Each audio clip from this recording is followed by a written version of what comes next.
Have you ever wondered what separates those who achieve greatness from those who merely dream about it? I did, every single day of my life.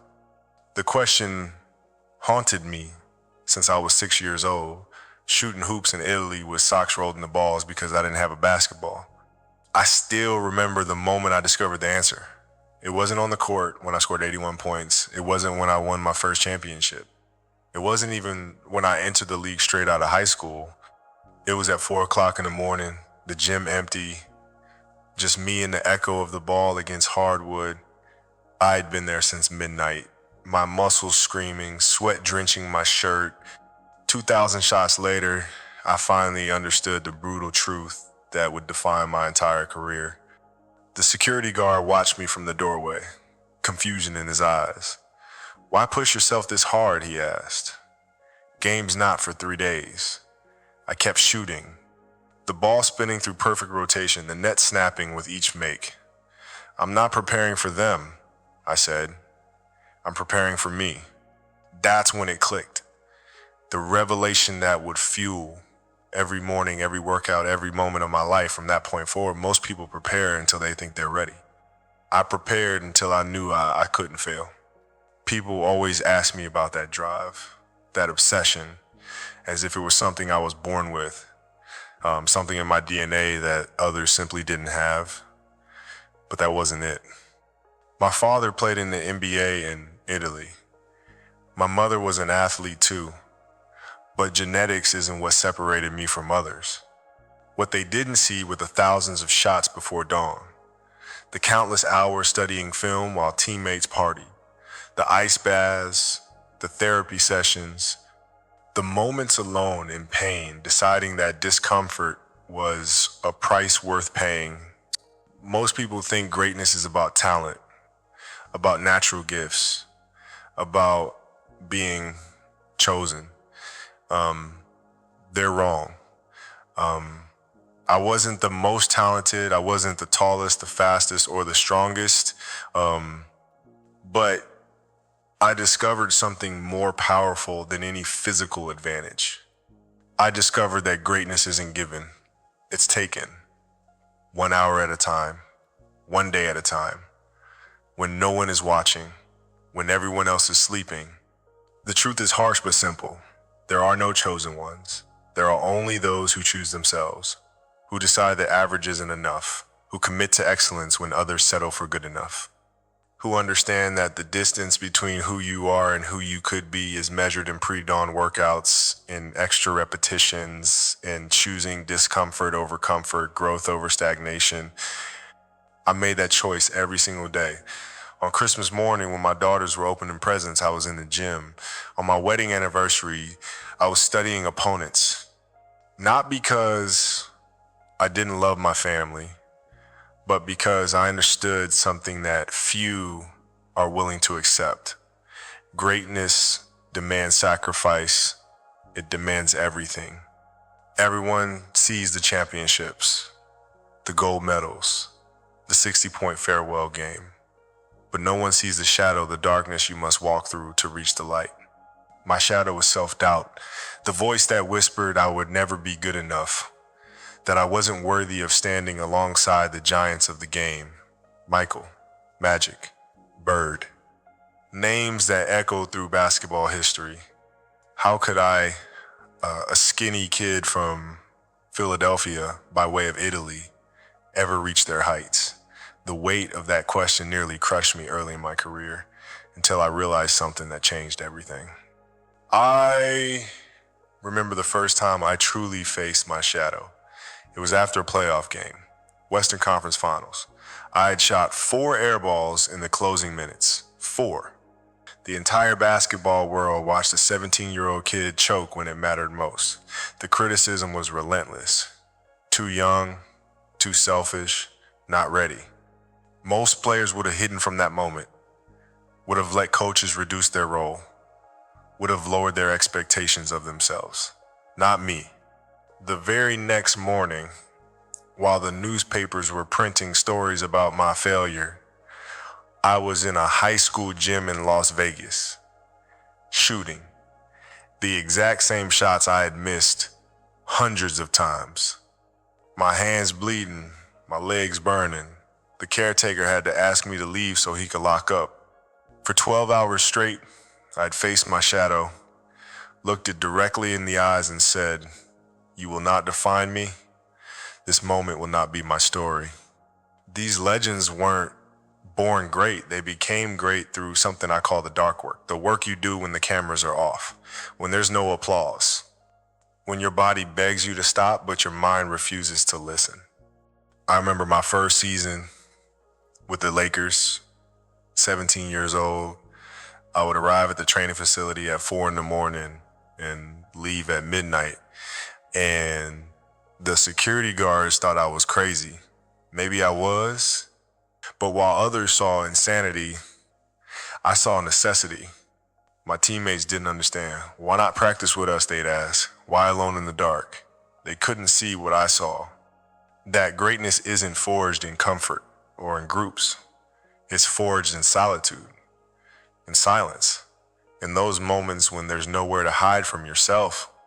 The shadow showed me something most never discover.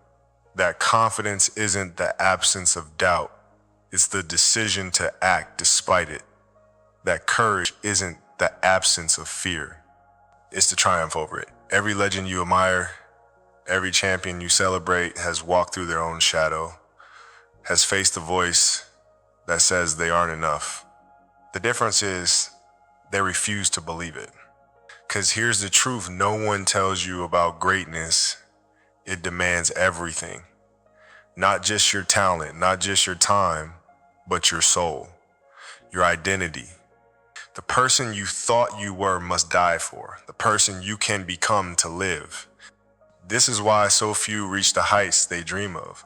Not because the climb is too steep, but because the price is too high. Most aren't willing to sacrifice who they are for who they might become. They cling to comfort, to safety, to the known. Greatness lives on the other side of surrender. People always ask about my system, how did I train, what was my secret? They expected some complex formula, some revolutionary technique, but the brutal truth was much simpler and much harder. My system was built on a single principle: outwork everyone. Not just my competitors, not just my teammates, everyone. Past legends, future prospects, even my own previous limits.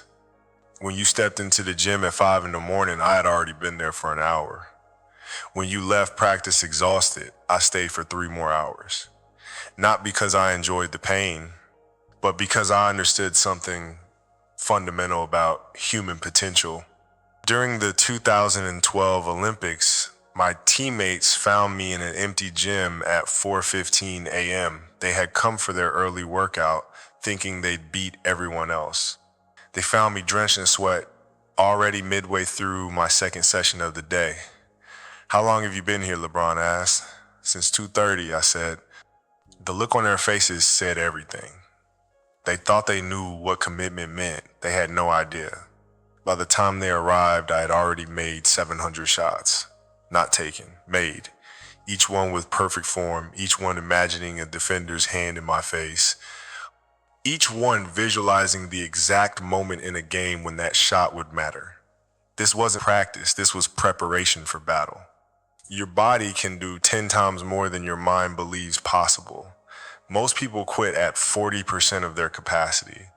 They hit the wall of fatigue, of discomfort, and they stop.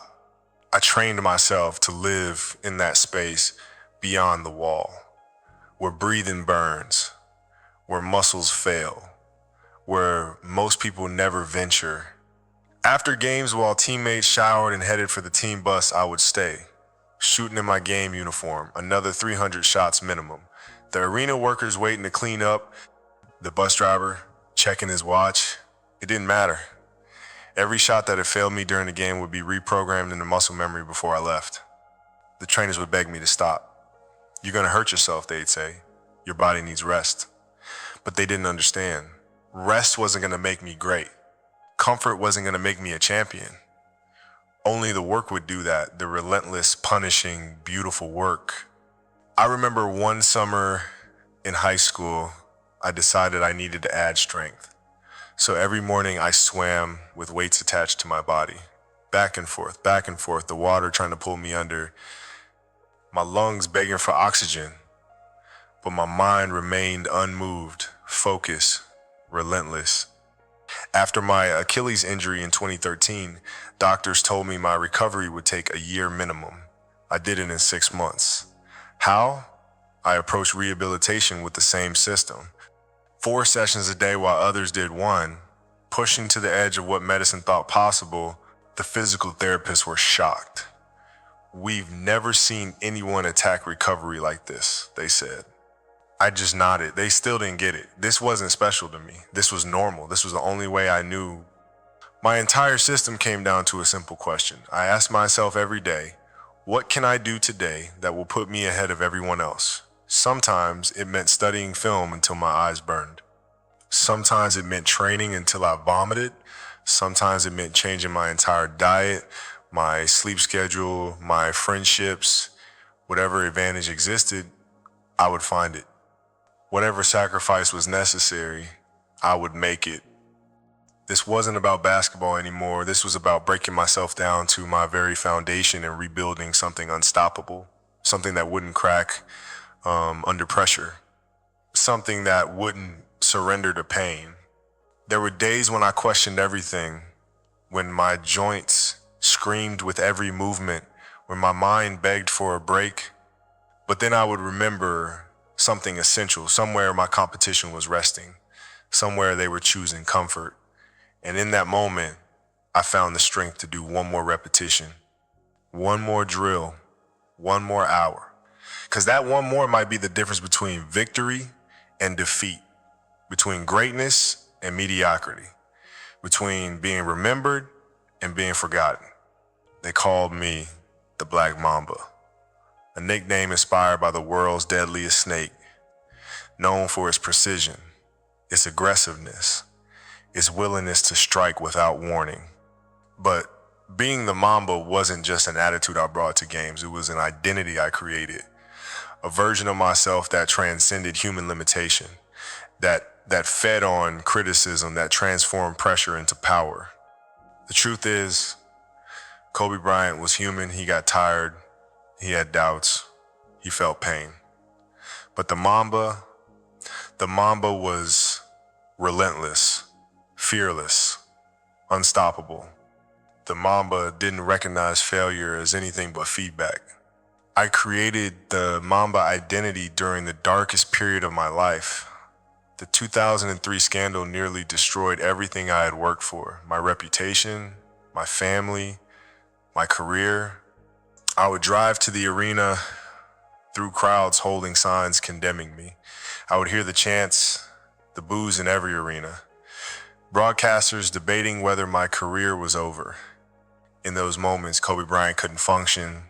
The weight was too heavy, the pain too real. So I created someone who could, someone who thrived on hatred, who turned boos into fuel, who played not for love, but for vengeance.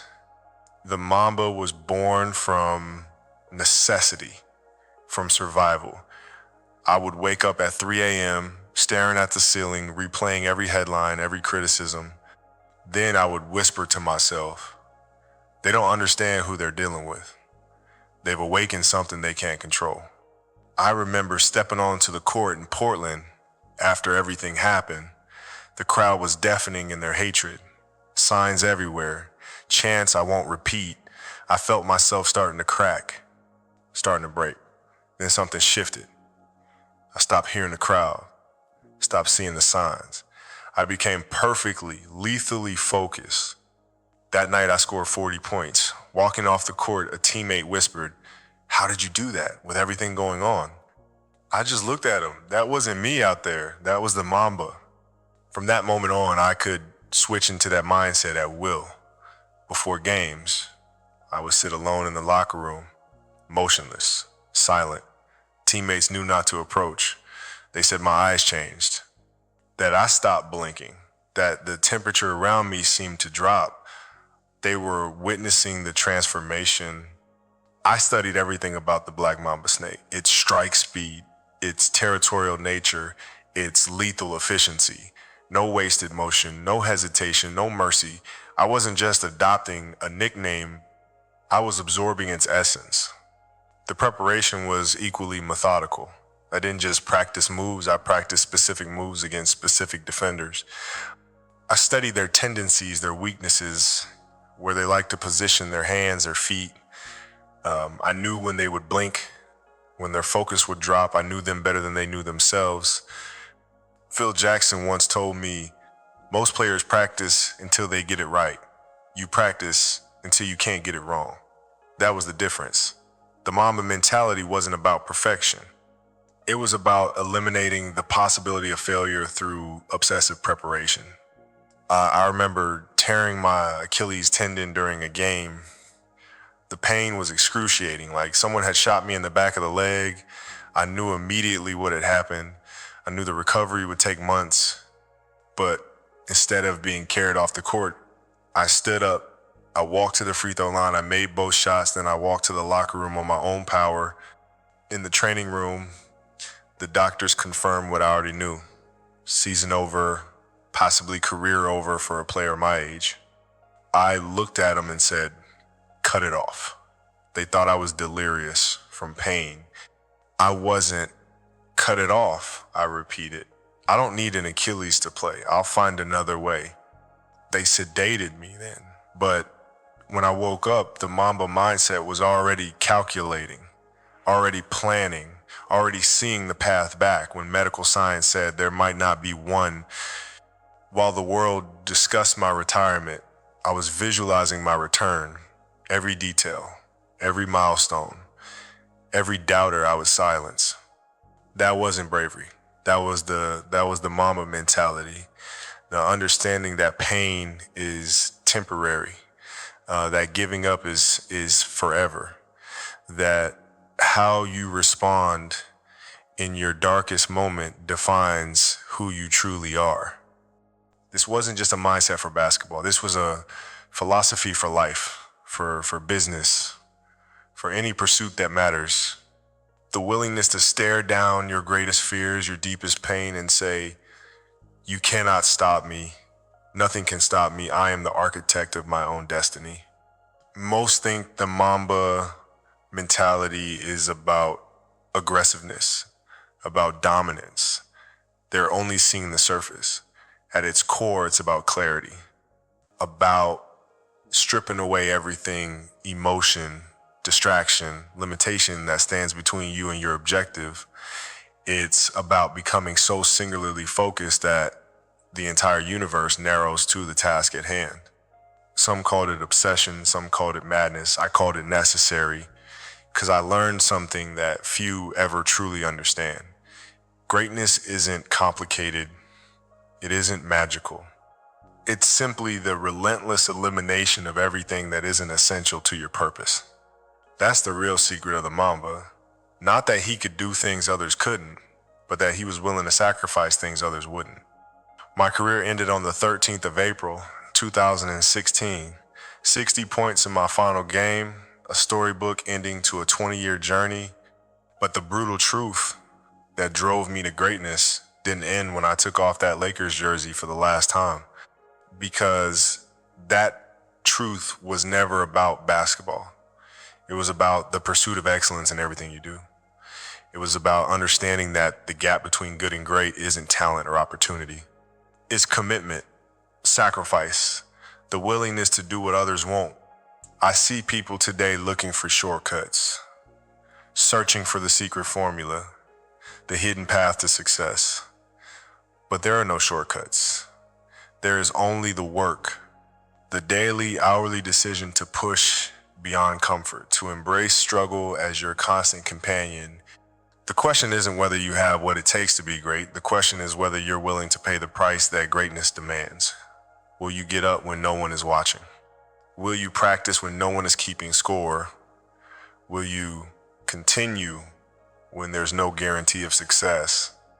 That's the brutal truth I discovered at 4 a.m. in an empty gym.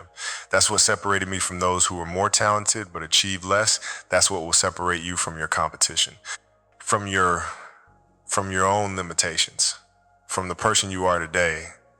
and the person you could become tomorrow. Remember this: the most dangerous person in any room isn't the strongest or the smartest. It's the one who's willing to work the hardest, the one who shows up when others make excuses, the one who understands that destiny isn't determined by genetics or luck. It's determined by those quiet moments when you decide that good enough isn't good enough for you.